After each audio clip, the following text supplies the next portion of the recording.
5 जुलैला मोठा विनाश होणार।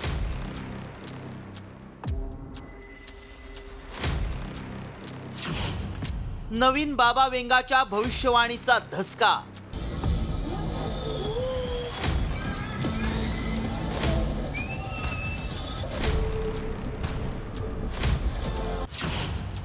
विमान प्रवास रद्द। सध्या जगात अस्थिरतेचं वातावरण आहे। Bharat, Pakistan, Iran, Israel, Russia, Ukraine या देशांमधल्या तणावाच्या स्थितीमुळे जगावर तिसऱ्या महायुद्धाची टांगती तलवार आहे।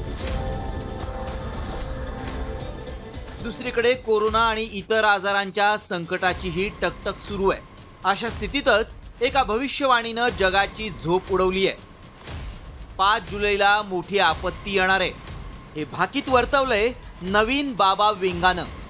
जगाला धडकी भरवणारं हे भाकीत वर्तवणारा नवीन बाबा वेंगा आहे तरी कोण असा प्रश्न अनेकांना पडला असेल।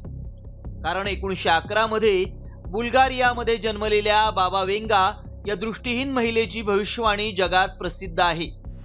पण ही नवीन बाबा वेंगा आहे जपान मधील मंगा कलाकार रयो तात्सुकी।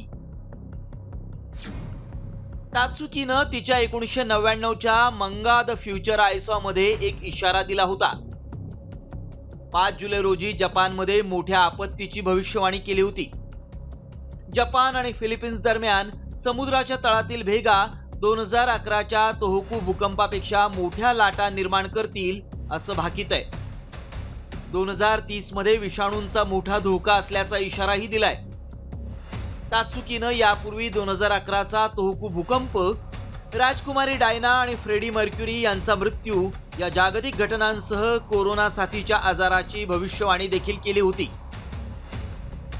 आता तात्सुकीच्या 5 जुलैच्या भाकितामुळे हाँगकाँगसह अनेक देशांमध्येही चिंता निर्माण झाली आहे। कारण जूनच्या अखेरीस आणि जुलैच्या सुरुवातीच्या काळात हाँगकाँग ते जपान विमान बुकिंगमध्ये 83% घट झाल्याचं वृत्त आहे। काही जण देश सोडून जाण्याच्या तयारीत असल्यानं जपानच्या प्रशासनानं जनतेला घाबरून न जाण्याचं आवाहन केलंय। दुसरीकडे भारतातल्या ज्योतिष तज्ञांनीही ग्रहांच्या स्थितीनुसार सावधानतेचा इशारा दिलाय। मंगळ, राहू आणि केतू यांची अशुभ युती आहे। त्यामुळे देशात आणि जगात अशांतता निर्माण होण्याची शक्यता आहे।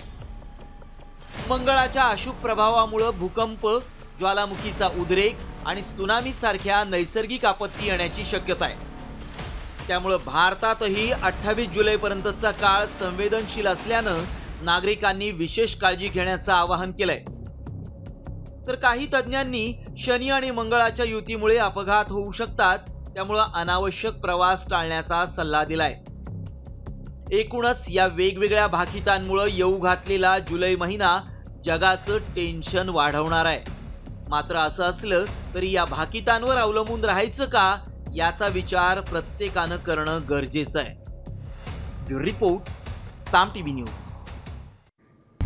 आता isakal.com आहे देशातील नंबर 1 ची मराठी न्यूज वेबसाईट। प्रत्येक अपडेटसाठी isakal.com ला नक्की भेट द्या।